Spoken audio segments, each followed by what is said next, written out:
वंदे मातरम। वंदे मातरम जो राष्ट्रगीत जो भारत की धरती पे लिखा गया और इसको हर भारत के क्रांतिकारी ने अपनाया और इसको धारण किया। क्यों वंदे मातरम लिखने की जरूरत पड़ी हमारे देश को, और क्यों इसको जो राष्ट्रगीत बनने के लिए बहुत लंबा समय हुआ, और क्यों इसको भारत के सभी क्रांतिकारियों ने, सभी महापुरुषों ने धारण किया, इसको गाया, इसको गाते हुए अपने प्राणों का बलिदान दिया। क्योंकि 1874 में 1874 में जो इस गाने की रचना की गई बंकिम चंद्र चट्टोपाध्याय जी द्वारा, और आज उनका जो पुण्यतिथि है, उनकी पुण्यतिथि पे जननी जन्मभूमि भारत की समस्त टीम उनको कोटि कोटि नमन, सत सत वंदन करती है। बंकिम चंद्र चट्टोपाध्याय जी जिन्होंने राष्ट्र प्रेम का जो गाना लिखा, वही गाना एक दिन देश के हर नागरिक ने गाया, हम सब आज भी गाते हैं, और बहुत ही सुंदर उसको लिखा है। क्योंकि भारत माँ की जो भव्यता है, जो उस भजन के माध्यम से दर्शाती है, मेरे लिए वो भजन है, मैं गाना नहीं कह सकता उसको। क्योंकि वंदे मातरम जब शब्द आता है तो मुझे याद आते हैं इस भारतवर्ष पे, इस भारत भूमि पे अनेकों ज्ञात अज्ञात, नाम अनाम, वो अनेकों क्रांतिकारी जिन्होंने अपना सर्वस्व न्यौछावर किया इस धरती माँ को, इसकी भव्यता और इसकी सुंदरता बनाए रखने के लिए, और हमारे स्वाभिमान को बचाए रखने के लिए ये जो भजन लिखा गया था। क्योंकि एक अंग्रेज़ों की जो यूरोप में उनकी जो इंग्लैंड की रानी थी, उसके लिए एक भजन, उनका वहाँ पे एक सॉन्ग था, गॉड से द क्वीन करके एक वहाँ पे भजन था, जिसको उनका गाना बोल सकते, भजन हमारे लिए वंदे मातरम है। तो उनका जो गाना, तो उसको उसी के तरीके से यहाँ पे लिखा गया। ये पहले बांग्ला भाषा में लिखा गया, बाद में इसको हिंदी में अनुवाद किया गया।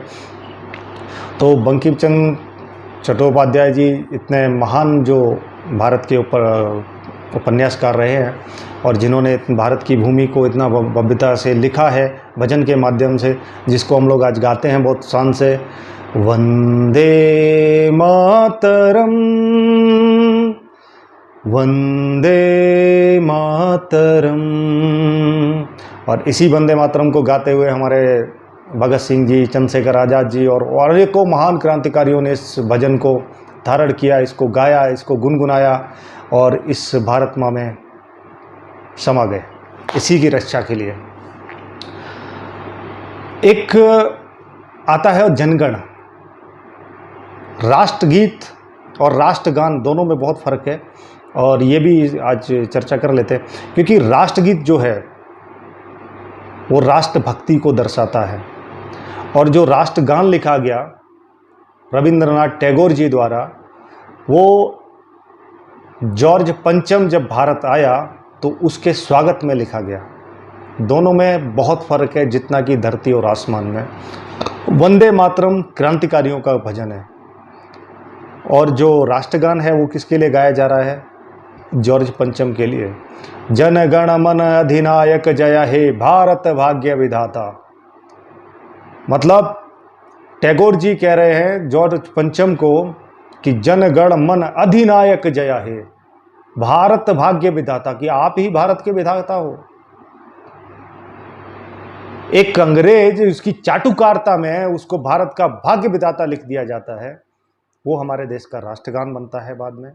हालांकि वो उस समय की अपनी पराकाष्ठा रही होगी, उस समय का जैसा भी रहा हो, लेकिन वंदे मातरम ये किसी की चाटुकारिता के लिए नहीं लिखा गया, ये राष्ट्र प्रेम को जागृत करने के लिए लिखा गया। और जो राष्ट्र की एक चेतना है वो जब भजन को सुनती है तो जागृत होती है। क्योंकि आप कभी भी आप एकांत में बैठिएगा और इस भजन को लगा के इसको सुनिएगा, जब तो आप इसको गाना शुरू करोगे तो आपके मन में, आपके हृदय में इस भारत माँ के प्रति, इस हमारी मिट्टी के प्रति एक अद्भुत प्रेम जागृत होगा। आप करके देख लीजिएगा, ट्राई करने में कुछ भी लगता नहीं है। भारत में गारंटी हर बात की मांगी जाती है, पर कुछ चीज़ों की गारंटी नहीं होती, महसूस करना पड़ता है तभी होता है। क्योंकि अभी क्रांतिकारी जब गाते थे इसको, तो उनके पास क्या था? उनके पास खोने को एक प्राण थे, और सर्वस्व न्यौछावर उन्होंने कर दिया था। क्योंकि वो एक कहावत है कि राष्ट्र जो प्रेमी होते हैं, राष्ट्रभक्त होते हैं, उन्हें मरने जीने की, कुछ खोने की चिंता नहीं हुआ करती।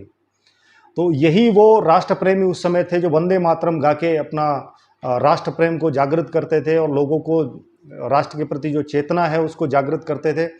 और ऐसे महान क्रांतिकारी जो इस गाने को, भजन को गाते थे और गुनगुनाते थे, उनको सुन के शायद हम लोग भी आज, हमारे लिए भी ये प्रेरणा स्रोत बना हुआ है। और जिन्होंने इनकी रचना की, उनकी आज उनकी पुण्यतिथि पर पुनः मैं उनको कोटि कोटि नमन करता हूँ, शत शत नमन करता हूँ।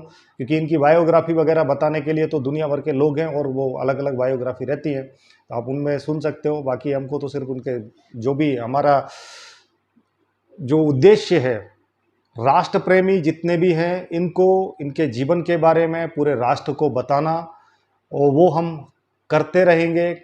और उसके लिए आप सबका सहयोग चाहिए। इसलिए वीडियो को अगर अच्छा लगे तो शेयर ज़रूर करें, चैनल को सब्सक्राइब करें और अपने मित्रों को भी राष्ट्र के प्रति जागरूक करें। इसी निवेदन के साथ सभी देवतुल्य भाइयों और सभी शक्ति स्वरूपा माताओं बहनों, आप सभी को मेरा कोटि कोटि नमन, सत सत नमन। और वंदे मातरम, वंदे मातरम, वंदे मातरम।